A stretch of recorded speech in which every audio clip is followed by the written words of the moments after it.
pahlawan kita saat ini yang berada di garis depan, dokter, perawat, dan lain sebagainya, kewalahan menangani serbuan penyakit COVID ini yang mendadak tinggi tiba-tiba. Apakah itu kemudian Anda katakan sebagai suatu hal yang distortif? Tadi Anda menggunakan bahasa Anda.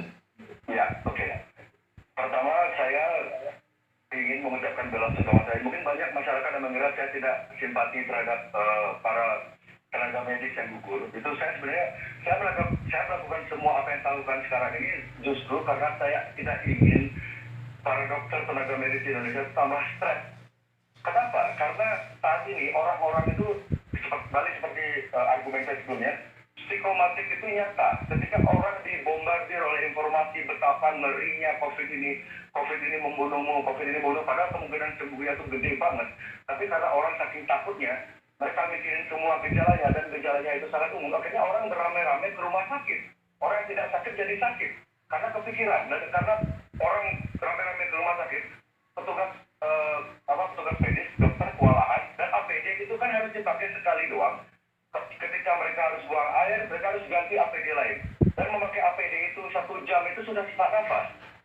Dan kita sepakat, kita tidak semua dokter itu mempunyai kesehatan yang prima. Dokter juga pasti punya penyakit, ada yang punya penyakit bawaan, ada yang sudah faktor usia, faktor stres, sekarang mereka melihat TV berita buruk, melihat handphonenya berita buruk.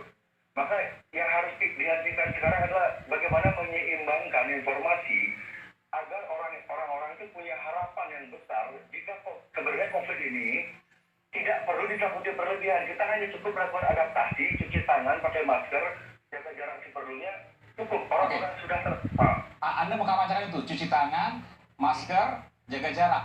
Tapi semua itu rekomendasi dari WHO, Bung Jering. Ya, saya mengatakan cuci tangan itu agar kenapa? Kan orang-orang sekarang, orang Indonesia suka makan pakai tanpa sendok garpu. Iya. Kalau mereka misalnya tidak higienis, tidak cuci tangan, mereka kena diare, terus mereka masuk rumah sakit, akan ada kemungkinan mereka akan dilabeli COVID. Karena sudah seperti saya bilang sebelumnya, di banyak negara-negara maju sudah ada permainan untuk menaikkan angka statistik korban COVID agar negara-negara itu lebih cepat menerima mandatory vaksin, agar kita semua wajib vaksin. Itu loh. Jadi untuk mencegah agar kita tuh bisa melawan, agar tidak semua orang terkena wajib vaksin. Jadi usahakan sebisa mungkin Anda tuh sehat. Kalau tentang masker, saya tidak peduli apa kata WHO, saya peduli sama TBC. TBC itu 100% airborne. Kalau masalah COVID airborne itu kan masih diperdebatkan sekali. TBC itu 100% airborne. Jadi kalau orang pakai masker itu mereka selamat dari TBC. Kalau social distancing itu menjamankan kalian dari panu, kulak, dan penyakit kulit lainnya. Jadi kalau Anda social distancing, Anda pakai masker itu bukan kaitan ke COVID? Kalau saya sih tidak mau tunduk sama apapun kata-kata WHO, karena tapi Anda melakukan itu ya? Saya lakukan itu agar masyarakat tidak mudah ke rumah sakit, agar masyarakat tidak gampang ke rumah sakit. Kalau masyarakat berbondong-bondong ke rumah sakit, medis stres, medis meninggal, orang-orang pasien non-COVID yang mereka tuh memang sakit kritis karena bukan COVID, mereka akan terbengkalai, akhirnya meninggal. Kasihan. Oke, Bung Hermawan, terakhir, apa yang bisa Anda sampaikan dari semua perbincangan kita pada hari ini? Baik. Pertama, ketika kita melihat fenomena kejadian COVID-19 di dunia, memang kita bisa menganalisis dari berbagai sudut pandang, termasuk sudut pandang tentang tesis konspirasi. Hanya saja, para praktisi, pakar ilmuwan di dunia ini juga tidak bergerak sendiri karena mengatasnamakan negara juga. Seluruh negara, artinya seluruh kekuasaan besar di dunia, turut berperang melawan COVID-19. Untuk itu, evidence base atau dasar bukti lapangan inilah yang mendasarkan kita pada pengambilan kebijakan, strategi, dan prioritas. Sejauh ini strategi penanganan COVID-19 satu-satunya yang paling bisa menahan laju penyebarannya adalah dengan melakukan physical distancing, penguatan komunitas, menjaga imunitas kita, daya tahan tubuh kita, sekaligus menggunakan alat pelindung diri seperti masker bila harus kita ada di ruang publik. Nah, hal-hal ini yang harus kita terus budayakan, sosialisasikan, promosikan di tengah masyarakat.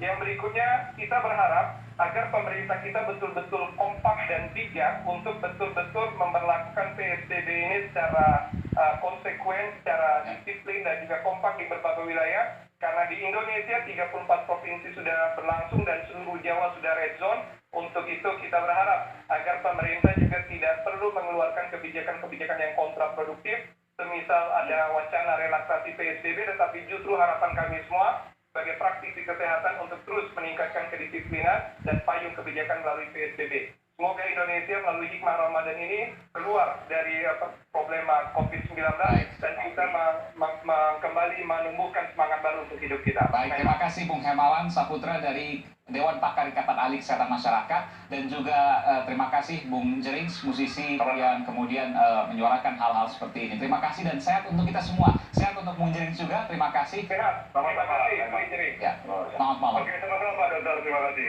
Selamat malam. Saudara, zona merah COVID-19 meluas. Jawa Barat terapkan pembatasan sosial berskala besar (PSBB) skala provinsi di 1 provinsi Jawa Barat. Bagaimana evaluasinya? Hal ini akan kami bahas bersama Wakil Gubernur Jawa Barat, UU Ruzanul Ulum, setelah jeda.